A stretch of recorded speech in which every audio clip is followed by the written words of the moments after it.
What up, my freaks? RuinusInsight here with part 11 of my Total Warhammer 3 Vlad and Isabella Immortal Empires campaign.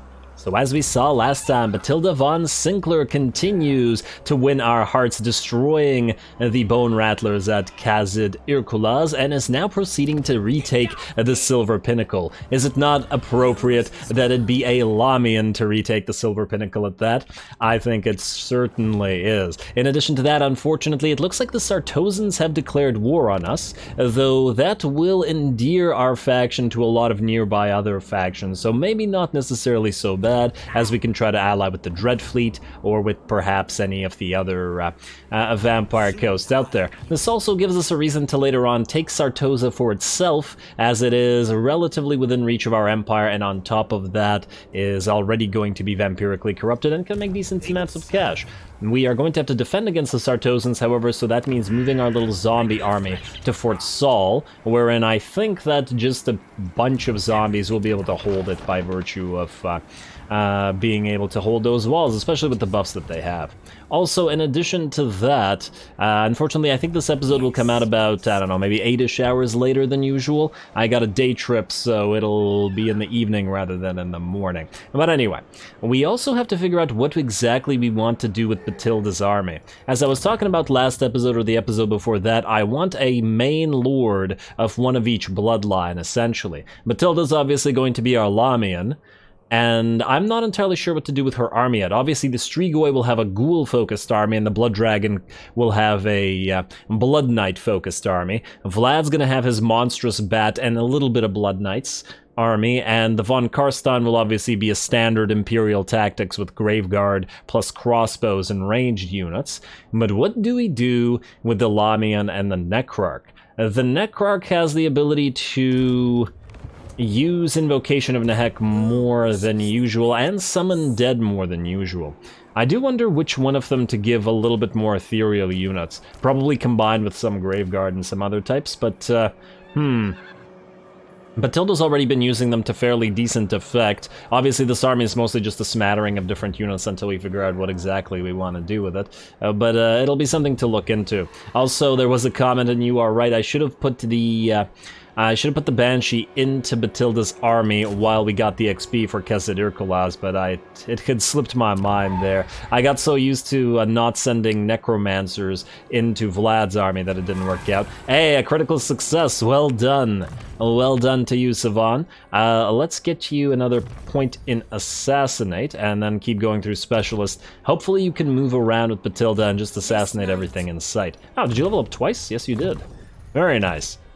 Very, very nice. Alrighty, then you might be able to go up to Masha here, although at 9, level 9, it's a little bit steep, or unlikely.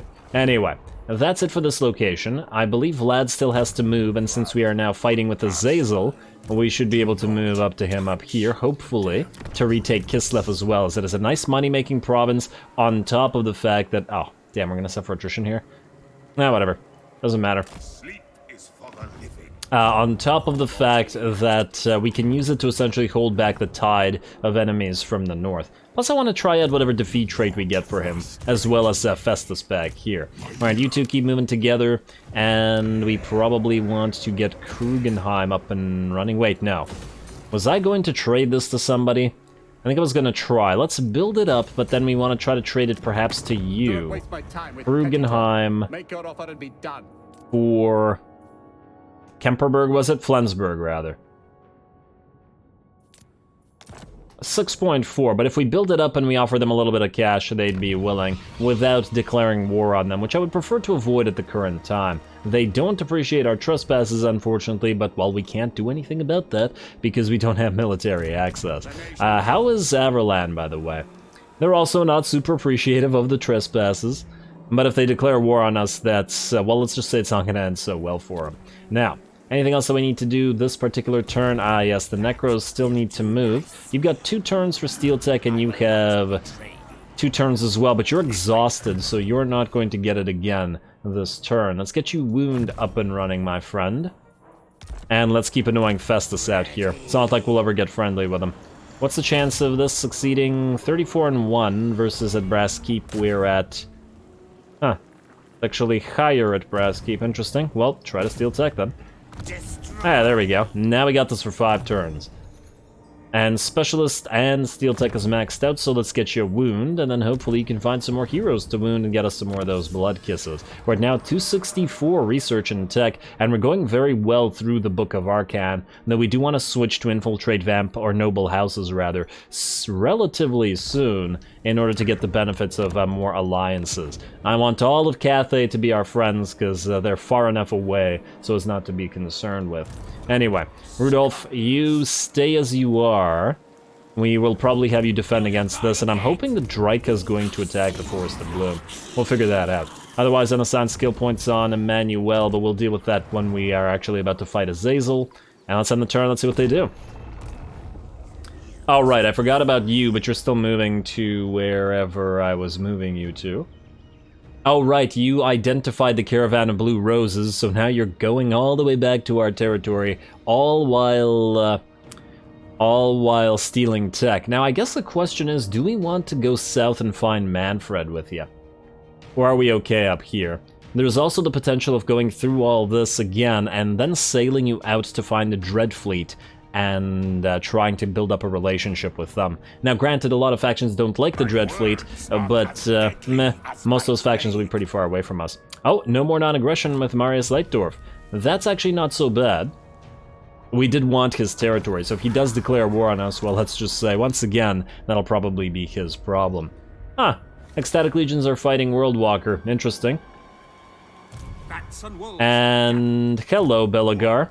You're fighting these orcs, right? We're also fighting a ton of orcs, but we're also allied with a ton of wood elves, so I don't know about that. What I do know is I want you to keep moving and into Fort Saul. And speaking of Fort Saul, we're going to prioritize upgrading it right now because, well, it needs to be able to defend itself against probably some big stacks in the future. Now, Vladdy. How close is Azazel gone? I don't know. And wait, this isn't the last territory of Kislev, is it? No. Now, the question remains, do we actually want to take this for ourselves? The thing is, if we don't... If we don't take this for ourselves, these guys will probably just build an army and annoy us here.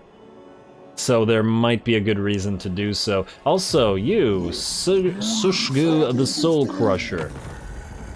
You don't like us very much, and I, generally speaking, advocate the destruction of Beastmen tribes unless you're trying to ally with them as fast as possible, because otherwise they'll just raid your territory.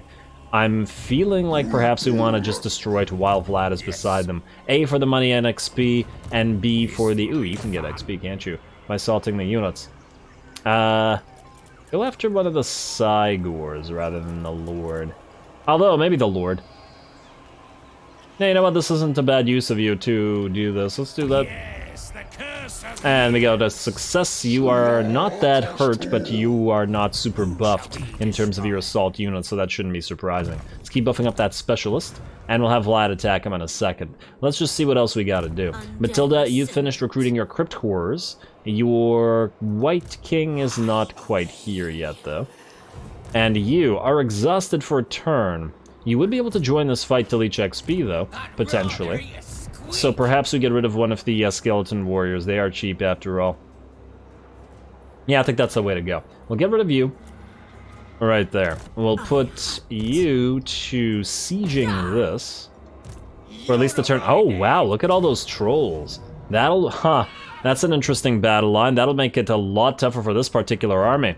Interesting. At the very least, we now have the Crypt Horrors to help out with that, but, nice. Alrighty, well, we're gonna build this, and we're gonna hope that they try to take us in the field, though, because we can still outmaneuver those trolls. And you, Banshee, can help with the same trolls as well.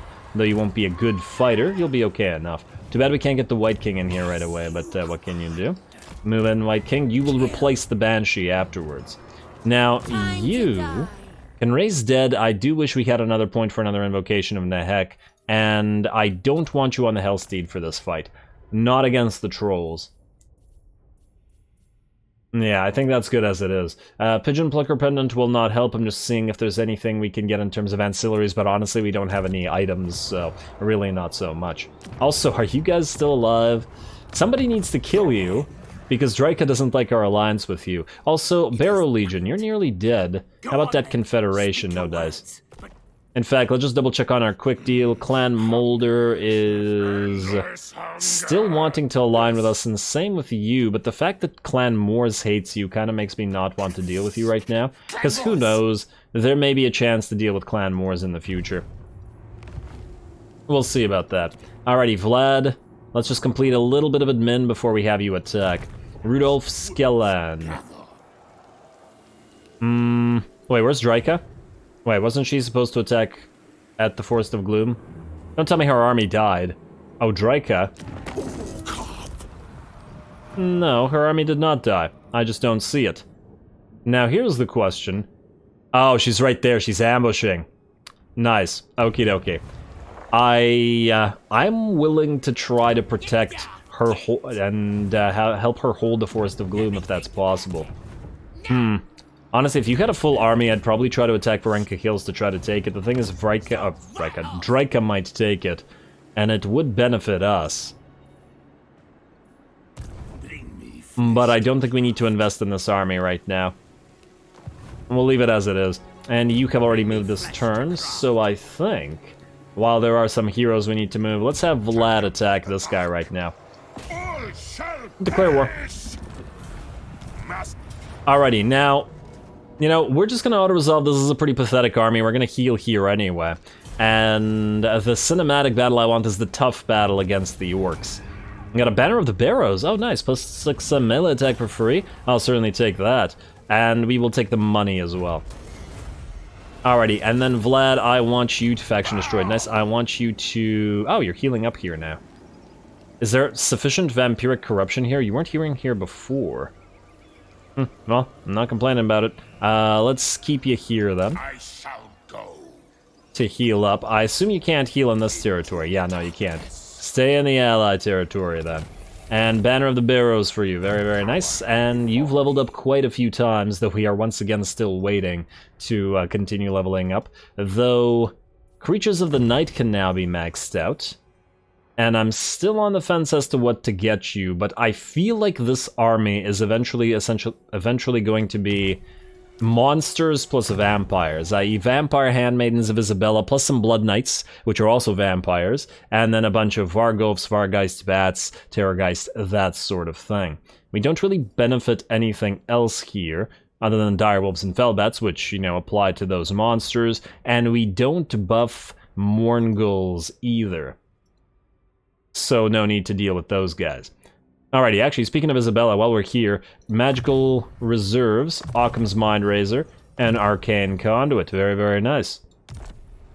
Also, Emmanuel, while we're also here, let's buff up. Well, you have the Occam's Mindrazor and the Pit of Shades. Maybe it's time to start moving towards Dark Benediction. Do we finally want to get Smoke and Mirrors? I still will probably not use it that much. And the Enfeebling Foe is a very rare cast, though the Withering may be helpful against certain factions, in particular the heavily armored Chaos Forces. Will it be better than just popping a Penumbral Pendulum right through them and actually dishing out the damage directly? Probably not. In fact, unlikely. You know what, let's go through your fightiness tree for now. We have been using her to assassinate enemy lords, and when that does happen, she may need it. Vlad, you still have points remaining, but I haven't decided on this yet, so we're going to hold on to them, especially since we can't get Magical Animus right now anyway. Although I'm about 90% certain I'm going to build Blood Knights with you. For the vampire, you know, sort of army. We may keep some Graveguard, but maybe not. It's just not really necessary for this army. Alrighty, well, other than that, we're just about ready to end the turn and fight this fight with Patilda to retake the Silver Pinnacle. Just want to make sure that we move you forward as well, Leopold. And Zelig, you have 4 turns remaining, and you have the 1 turn remaining. 55 and 3 versus 36 and 2. Let's take the 36 and 2 then. Festus is really going to dislike us after all this. Oh wow, he has Middenheim as well? He's doing quite well. And you failed. You disappoint me. What's the percentage at Edgig? 71 and 3. 30 and 4. Huh, interesting. The wounded is higher. Well, what about here? 52 and 2. Go for it then. This place is... Oh, double failure. Oh, that's a lot of money wasted on that. Come on, guys. We need that tech research. Malsar von Waldenhof. You, I think, can keep annoying Imric. Sorry, Imric. Though, he's actually liking the fact that we're fighting the Bone Rattlers, but is he fighting the Caravan of Blue Roses?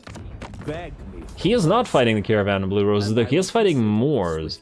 What's the likelihood that he gets involved in a war with the Caravan? Because we want to keep Gorsty friendly. You know what? They're bordering with each other, and I sincerely doubt that they will like each other. In fact, let's take a quick look at the Caravan here. A little bit of diplomacy this episode. There we go. Caravan. You don't like us very much right now because of the Burning Winds Treaty, but that'll grow over time. Yeah, they don't like each other, so that means we can keep pissing off Imric. And hopefully over time, that'll make the Gorst faction like us a little bit more. Alright, we gotta remember that this is costing us about 500 gold per use, so we gotta be careful about overusing the tech thieving, because it stymies our ability to upgrade a bunch of stuff for more econ, and econ is obviously the priority right now. Actually, speaking of econ, there was something I wanted to upgrade here. Was it the wine? Karakadrin. Now we have your stuff. I feel like I missed out on a gallows somewhere. Oh, right, I wanted to destroy this Graveguard building. And... you know what, keep this one for now, because I might want to build up another unholy lodestone. But yeah, Kazadar Kolaz needs to be changed out. Otherwise, we're good. Let's skip the rest of this. Let's end the turn, and let's hope for a very nice fight once again for Batilda, as she retakes her home territory. A homecoming. And I imagine that since it said Valiant Defeat, that there's no way that they won't sally out. They did not sally. You cowards, what are you doing? It said Valiant Defeat. Oh wow, Barrow Legion. Come on. Nah, I don't really care what the Barrow Legion does right now, though. They're too far away from us. I would like to confed them, but if they don't allow for it, well, there isn't much we can do about that. Except possibly if if a recruit defeated Legendary Lords comes back within the middle of this campaign. Alrighty, well, Risen Champion is a pretty good upgrade. Lots of melee attack for zombies and skellies of various types. We got Growth Negative in Fyldorf, though I don't think it matters that much. Now, we can reduce upkeep via Dread Animator. We could upkeep our skellies and basic units further. We could infuse the Tireless Hordes for that extra 10% movement range, or, possibly more importantly, get that missile resistance up and running. Or we could just go straight for that Infiltrate Noble Houses that we've been wanting. Which is real nice. I'm tempted to still get the Unnatural Strength. It's not much of an upgrade, but it's basically across our entire faction. And this may make decent amounts of cash. Let's do that. It's not like we're really hurting for heals right now. Also, you... are you really not going to sally out? I'll siege you for another turn. I'll be very strange if you didn't, because we'd have the advantage on the walls, and in fact, if you don't, right before attacking, we'll put you back on the Hellsteed to be able to go up on the walls and help units that are in their siege towers. So they're just going to play into our hands right there. And Leopold Steinhoff, you will be able to join this army if you desire to as well, though it does remain to be seen as to whether we want to take out the Banshee right now. She is no longer exhausted, so she could leave and try to attack Masha here. Though the assassinate chance isn't super high. What about Dusty? Much higher. Alright, do those. Ah, a failure. But Leopold joined the army, and we can keep you out here trying to assassinate. And the swap outs occurred. Ooh, now that's interesting.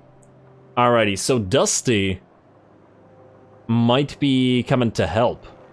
Huh, we'd have to abandon the siege if he does. Let's give it one more turn. We'll see what happens.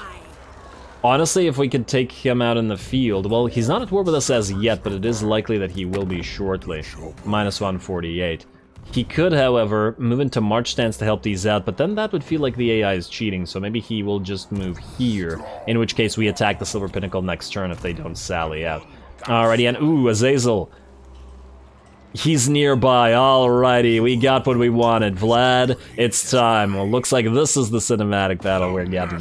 And I'm gonna be very happy about this. He is a little bit hurt, and his army isn't really all that much, but, well, his stats are damn nice. 87 and 69, nice. Devs, you could have gone for 69 across the board, I'm just saying. 86, 67. Yeah, they're very close stat-wise right now. Though, of course, he has no armor and Vlad is heavily armored. Also, Vlad, you're about to get a little bit more... You know what? Let's give this Banner of the Barrows to the Blood Knights. I'd like the Razor Standard... Wait, where is the Razor Standard? Okay, am I blind here, or is there no Razor Standard? It used to be on the Graveguard. Oh, they took the Graveguard with the Razor Standard? Oh, but it can be removed from them. Oh, that's really interesting. Well, we could get Sternsmen to replace them, the Regiment of Renown, if we wanted to. If we even need further Graveguard. Man, that really blew my mind. I was like, what the heck? The Razor Standard disappeared. You go on you. Let's go on the Devils of Schwarzhofen, and let's get this cinematically.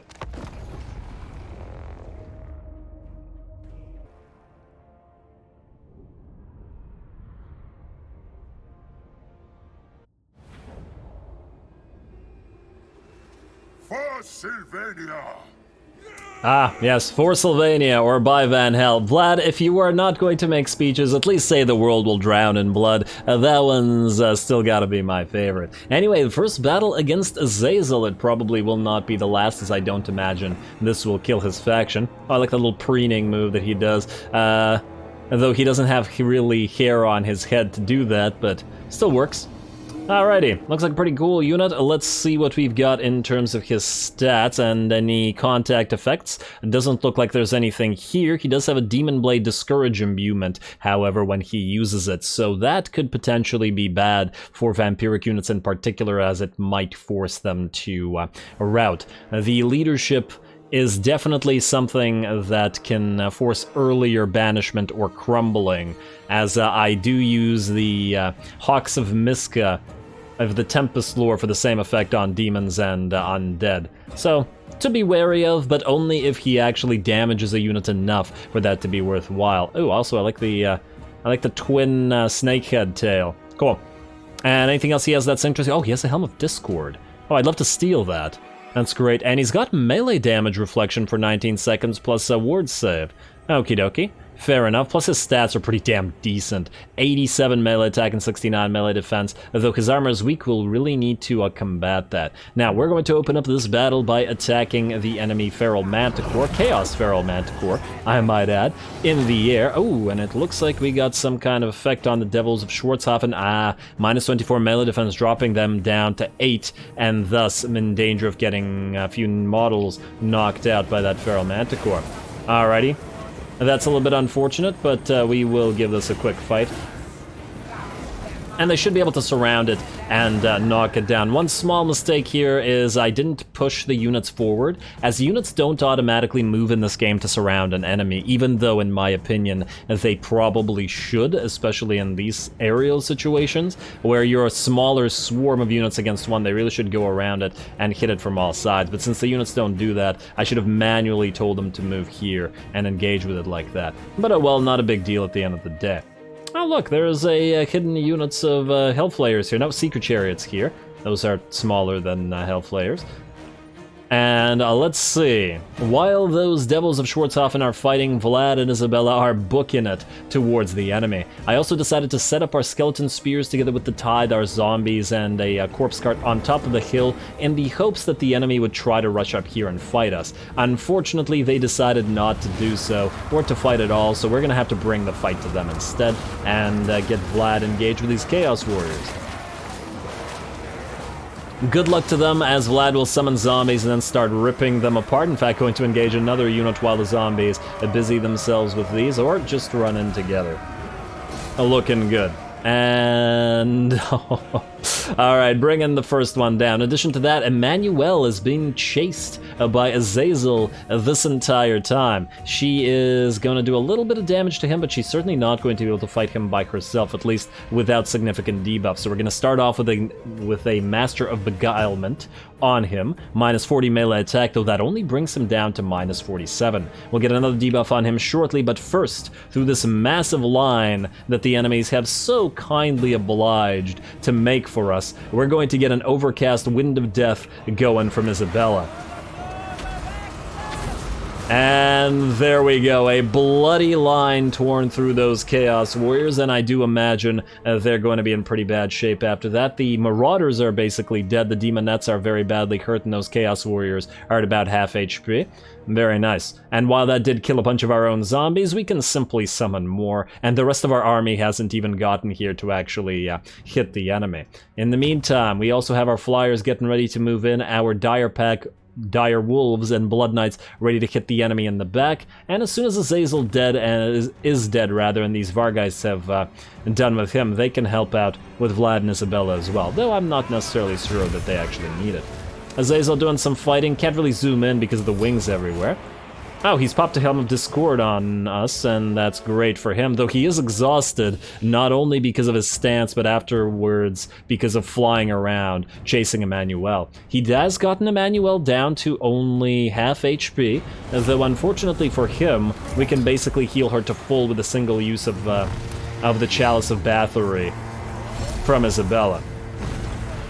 Anyway, looks like he's just about done. A couple more hits and he shall drop to the ground, and the rest of the battle is now finally joined. Our Blood Knights and our Quick Movers are here ready to flank and apply those morale shocks and extra damage, and whatever's here is just holding the line, which is perfectly fine. Still kind of salty that the enemy didn't go up that hill so we could fight in the shadow of this broken watchtower, but whatever. Whatever, game. Alrighty, and fighting in the sunlight at that. Down goes Azazel to the ground, and the Vargeists drop to the ground with him and immediately hit the enemy backline together with those Blood Knights charging in. Looks like the enemies had blobbed up around our Black Coach, which is another useful effect for it, but otherwise they are now completely surrounded and probably suffering very badly. Looks like the Secret Chariots are starting to be in banishment, although for whatever reason it seems like the effect is only on one of them. And down they all go, and I do believe just like that, as Azazel falls from the skies, so do his forces give up on this battle. Well, actually, those Chosen are still fighting, it's just the demons that are routing because they've suffered sufficient damage. Alrighty, well, let's watch these Chosen fight their last against the Tithe here. Huh, why has it gone quiet? Okay, weird. And back in. Ah, there we go. Sometimes, for whatever reason, when you zoom out, the battle effects just go completely quiet, and it freaks me out. Alrighty, and just like that, I do believe the Chosen have given up fully, and the chain route is semi here. Semi here because they do have one unbreakable unit on the field, the Spawn of Slaanesh, who we, I guess, do still need to kill, but otherwise we're good. I'm just going to chase down as many of the enemy as possible, not so much that we care about Azazel's army, but his reinforcement army was not in march stance and does need to be destroyed. Unfortunately, I don't know which units belong to which army, and I'm not sure that there's actually a way to tell, is there? And therefore, we just need to chase them all. While we're doing that, while I could speed it up, I'd rather just watch the Tithe fight the Spawn of Slaanesh without help. Granted, the Tithe are super weak because they're zombies, but just for fun. Death by 1,000 bites sort of thing, just like Azazel suffered when he got surrounded and attacked in the air. Though I suppose I could have sent the bats to help against him as well, it's not like they would have added much. Though, actually, now that I think about it, because Azazel is so weakly armored, just like Nakari, even bats could have done a significant amount of damage to him, though obviously he would have knocked like a dozen of them out of the skies with every blow. Ah, down goes one of those Spawn. And yeah, the Spawn are killing zombies everywhere, but we can always get them back up and running with an invocation of Nehek.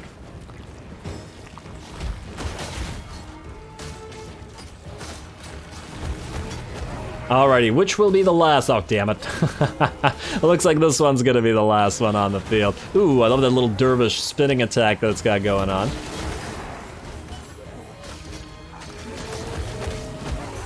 Alright, which zombie's gonna get the kill? Looks like it was this guy with the little mace he got. Well done to the Tithe. They look happy. Don't they look happy?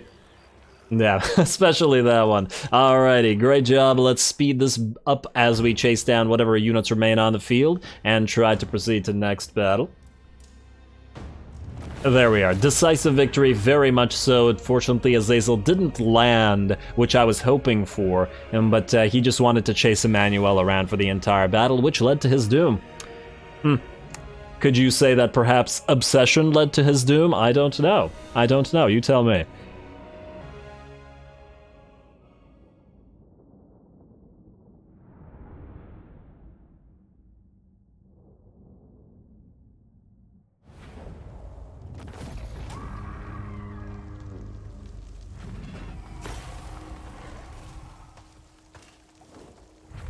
Alrighty, not too bad. Sad to say we lost our Graveguard unit to the enemy's seduction mechanic. It was a high tier unit too, but well, there's no way to counter that except with ancillaries and I suppose possibly with traits as well. So what are you gonna do? Anyway, let us see. We got a decent amount of cash out of it, and we have been spending a lot of cash lately, so despite the healing, I think we're going to return those captives for money. I don't believe we will need any help to take Kislev, as it is a brand new Chaos Fortress and looks pretty weak to me so far. Now that was the edge of Vlad's range, and he can't do anything further.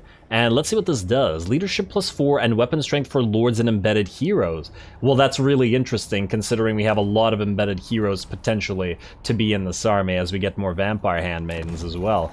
Huh.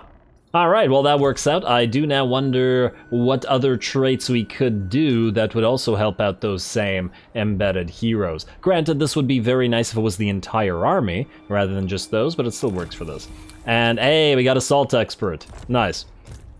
Very nice, Vlad. We will not be able to kill out Morkar Putras here, and I wonder how weak this faction is now. Now they still have some territories out there.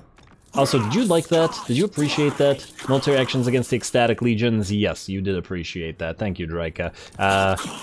Getting closer to military access, although I'm not actually sure that military access with Drycha is essentially a good idea. Mostly because, well, she likes to get into random wars. You are going to go into Fort Saul, and then once it upgrades, on top of that, I think we should be able to hold anything the Sartosans throw at us here. Here, however, is a different issue. Aranus is coming in with a stack and a half, and that to me says that we probably need additional raised dead, and we will probably need to... Oh, they have their outpost here as well. Oh, that's interesting. I don't really care about the free Eternal Guard, but the free Glade Guard is nice. Now, the unfortunate possibility is they might try to go around us here, which wouldn't be so great. Also, Necrarch, you are strong, but is it you that we want here? That's another question. Or do we get a different type of a lord? We do have a von Carstein available, and just out of curiosity. You have Dark Majesty. Oh yeah, no thanks. Dark Majesty is pretty meh. And don't get me wrong, the Aurora leadership effect isn't horrible for vamps in general, but I'd really rather get a nicer thing. And then the Ghoul Kings are not so good against this particular situation. Alrighty, well to me that says we need to figure out what we do here. I was gonna give the Sternsman to Vlad, but if this is 2 full stacks, it does seem like we're probably gonna want this here. Oh, this does seem like it'll be a very epic battle though. Also, Drycha has taken Varenka Hills instead of Forest of Gloom. Drycha, what are you doing? What are you doing? I mean, that's great, and you're still helping us create a barrier around us, which is really lovely. You gotta love Drycha for it, but why wouldn't you take the frickin' Wood Elf? I have no words. I have no words at all. And oh, look at this. Crusher Legbiter. He's jumped over this to Carrick Dromar, though you're not gonna take it. There's no way. Oakenhammer, I suppose, could be a different issue, so I think we need to upgrade Oakenhammer just in case Zufbar, well, first of all, Gallows for the money, but you need walls as well. You're a little bit far away from the enemy, but I still think we need that. Ooh, and also we want to upgrade the mining because of the upkeep production for Graveguard, Blackguard, and Blood Knights. No, that took basically all of our cash for this turn. You, however, do need to get that gibbet up and running.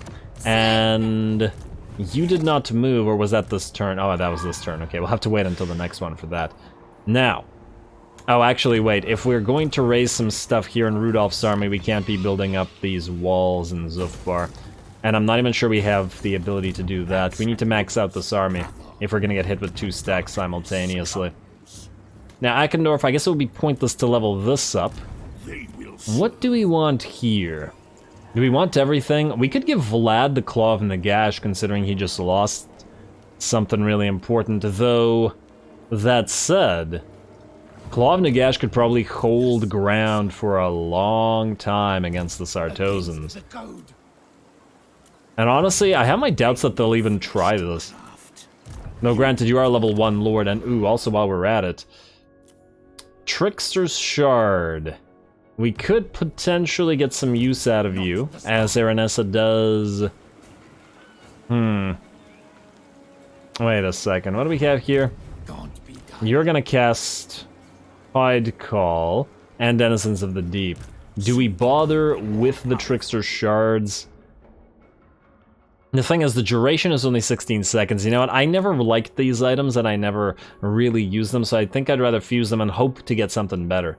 A Sword of Bloodshed, which is not a bad pickup. It's not going to you, mind you, but it's not a bad pickup. And what do we have here? Gravedigger.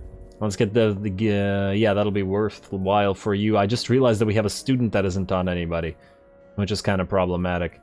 And I guess everything else is fine as it is, so I don't want to forget that student. Let's put you on... say this guy. He's level 9. So he's free to hold it. There you go. Student, and you don't need the Gravedigger as it wouldn't help you. Non-aggression pact broken, yeah, we saw that earlier. Now, I suppose if we get the Claw of Nagash here, we could always just get a army to ferry it, but the thing is, Vlad is so far away. Not that he needs it, mind you. But the thing is, we will want at least one Mortis Engine in Vlad's army for the monsters to ball up around. Especially as I don't want to be toting around those stupidly slow corpse carts all the time. I also really would rather not lose Eckendorf. You know what? Let's just do the Sternsman and Varrick's Reavers. The thing is, these 2 units are both going to go to our von Carstein Lord. So Vlad doesn't need them. Vlad can have the Claw of Nagash. There you go. And then you... we can get a couple more cheap zombies. The doggos are probably not going to be super worth it in this particular battle, though, if we sally them out, we might be able to destroy the enemy carronades with them. That might be a worthwhile use of them, so let's get the doggos as well. And one more spear, and then the rest is just zombies. There we go. Alrighty, I'm hoping for an epic siege. I'm really hoping they don't avoid us, though, which could happen. Also, you might as well collect income. Why the heck not? Also, our vampire corruption is going down, but you guys are right here. Shouldn't you be corrupting it for us? Come on, you're not trying hard enough. Also, Zufbar, you can still build walls, we just won't be able to upgrade Oakenhammer, which would be bad if this guy tries to attack us here, but I suppose we could raise dead to counter it, so it won't make much of a difference. Also, I just want to double check before we end the turn here. You are able to raise dead for Crypt Ghouls. No, we want to go for the next level of Von Carstein Lords for the control. Everything else is kind of meh. Yeah. I also would like to get the Winds of Magic reserve capacity out of the Necrarchs, but...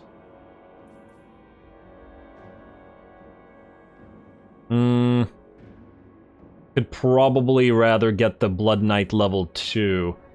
Though the Vampiric Corruption +5 for all provinces isn't horrible, we're not really having any trouble with corruption right now. So I think we can ignore that. Anyway, I believe that's it. There's some heroes to move. Alright, fine. We'll move the heroes and then we'll end the turn, hopefully get another fight out of it.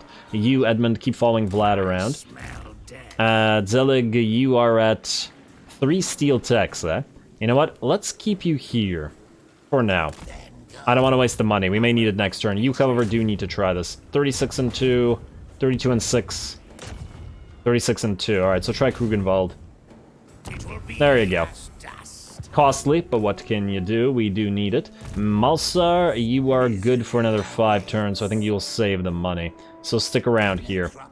And then Rudolph, okay, you don't need to do anything. Waller, You're good here. I was expecting that the Sartosans would come here instead of all the way through this, but, well, if this is what we're dealing with, it's what we're dealing with. Let's go, and let's hope that they attack us rather than sieging. Come on, Sartosans, don't wuss out. And maybe Bone Rattlers will attack. Somebody please attack. Well, they did decide to siege.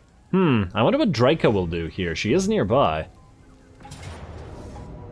Oh, Drycha. I love you so. I really, really do. Unfortunately, this is, if her army dies, it's going to be causing us problems in that she won't be able to retake the Forest of Gloom. I keep wanting to call it Gloomweald, but... well, her army is pretty good. She's so helpful. I'm so glad we allied with her. Anyway, let's do this cinematically. Obviously, we'll try to keep our friendly army alive, though with our relatively slow-moving units, I don't know to the degree to which we'd be able to achieve that. Especially since the AI is liable to wander into that bloated corpse and then get exploded. But, well, at least Drycha herself should be safe. Anyway, here we go.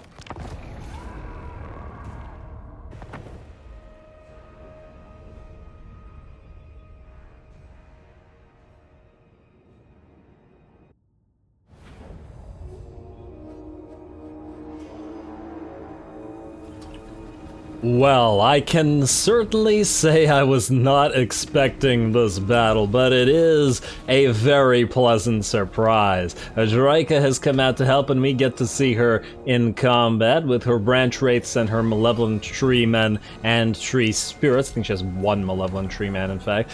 But, yeah, I've been excited to see these guys in combat together with our undead, and this will be the debut of this alliance in a field battle. Very, very nice. Now, the enemy does have quite a few artillery pieces, though the AI is terrible at knocking those out. We can do that for the AI with our fast movers. That said, we got 1 minute and 13 seconds until our reinforcements come on the field, so let's just speed through it a little bit. Surprisingly, we don't have that, wait for reinforcements button that we might normally have. Alrighty, and there we go, our level 1 Necrarch coming in on the field, and leading quite a number of units. We have both the garrison and his little army here, and it looks like there are some zombies lost in the woods, some gunnery mobs, and oh, you're wasting your deck gunners like this? Oh, you idiots. Well, they're going to get charged and destroyed in these dark woods. In fact, wait, there we go. Can't see much, but you can see the glow of those black knights moving around.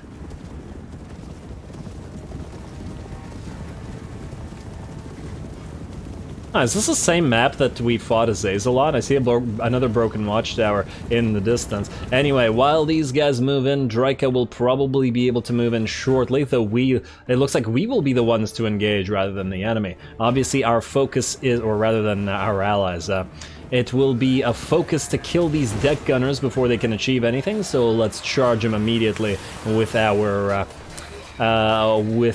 Black Knights. And damn, looks like these guys get ripped apart extremely quickly. They go critical binding basically immediately. Obviously, they're not meant to fight in the in melee like this, and damn, the Black Knights moving quickly down this shadowy path into additional enemy units. Beautiful. I love how we move out of this dark wood into the enemy. It really does work. Let us show the Vampire Coast who originated this sort of thing.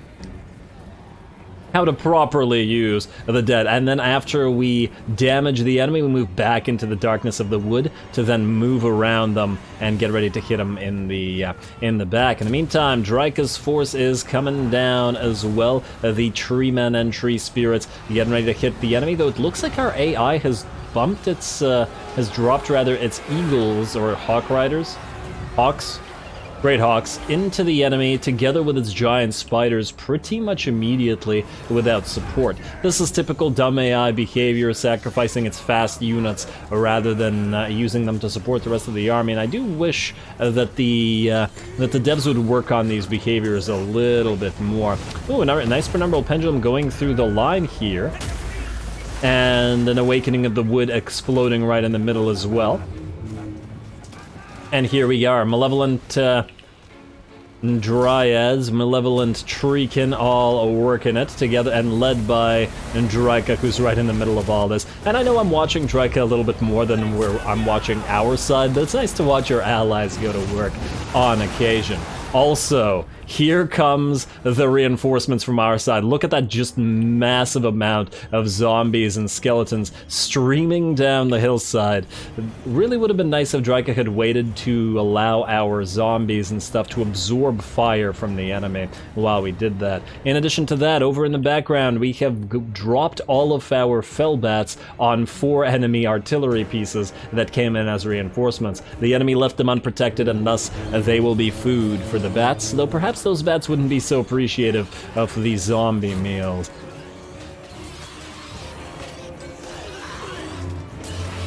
Alrighty, well, those artillery pieces are done and the enemy will have no support, and now we are going to move in our other fast movers. Our ghouls are currently engaged with various Sartosan militia, while our Black Knights and our other doggos are going to hit the other enemies in the back. Very nice, working together with the AI. Such a rare thing. I mean, across many campaigns, it's like probably countable on fingers and toes. Certainly not more than that.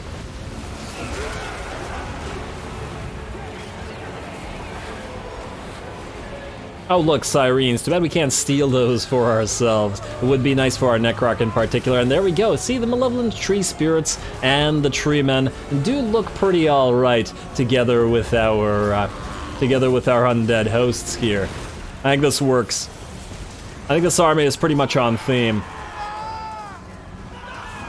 Alrighty, and just like that, the balance of power is very much shifted in our direction. Enemy troop count has dropped by more than half already, whereas ours has barely dropped by 400 units, 350 or so. There are still a few more enemies fighting, and our own Necroc Lord is looking to duel the enemy Vampire Fleet Admiral, though it looks like the Vampire Fleet Admiral does have the better stats as compared to ours. But you gotta remember that, well, it's a Necroc, so it's not gonna be as strong in terms of fighting as a Blood Dragon or something else.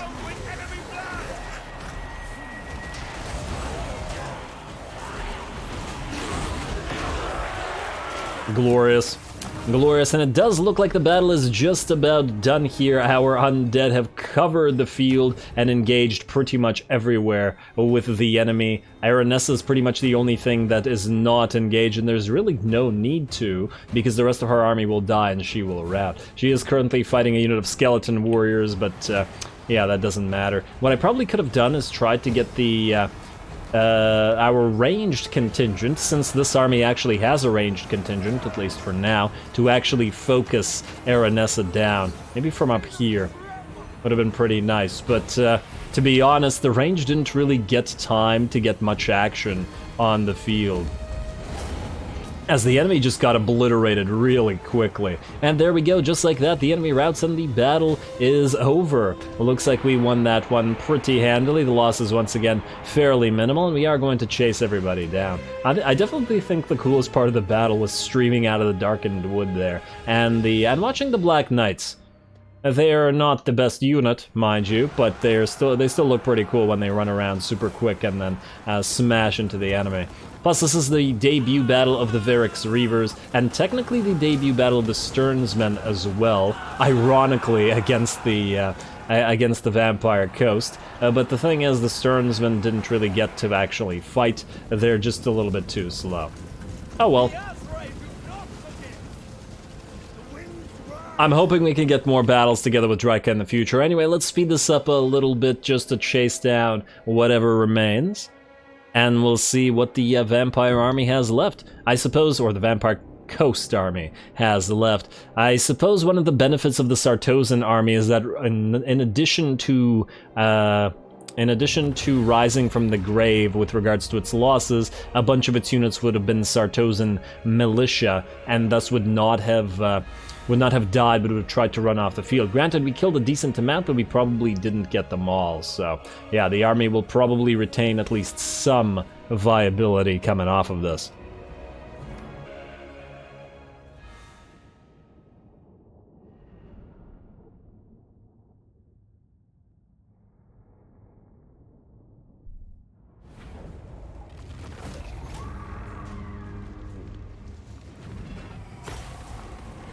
Alrighty, glorious. Drycha may have deprived us of a great siege, but she did give us a pretty fun field battle, and the ability to watch our units in concert with hers as well. 'Twas pretty nice, I gotta say. The enemies do have quite a few units that will live, however, so I do imagine that that will still remain an issue, and I don't know whether Drycha can reach them. Plus, her army's a little bit beat up. I now am worried that she's not going to be able to retake that forest, though we can, of course, order her to try to do so. So hopefully that works out. Army replenishment doesn't work on our ally, does it? Just us. Damn. Well, I guess we're pretty much at full HP, so we don't need to do that. We'll take the money. And it looks like the Sartosans stuck around. Now, I do wonder where Drycha will attack next. Ostland, you've ended your non-aggression pact. Yeah, that's nice. That's normal. We don't really care about the Empire provinces declaring war on us, because we'll be taking the entirety of the Empire ourselves. And Rudolf Skellen, gain income from sacking settlements, which is actually not so bad. You know, the Necrarch being out here, there's very much potential for sacking a bunch of Orky territories and building you up a proper army, specifically focused on sacking and annoying the Orcs. I do like that. Oh, it looks like Drycha will go after the Forest of Gloom, though she does seem to have deleted a bunch of her units. Interesting. Oh, maybe she did go after these guys and then still got badly damaged for it. That's a little bit unfortunate.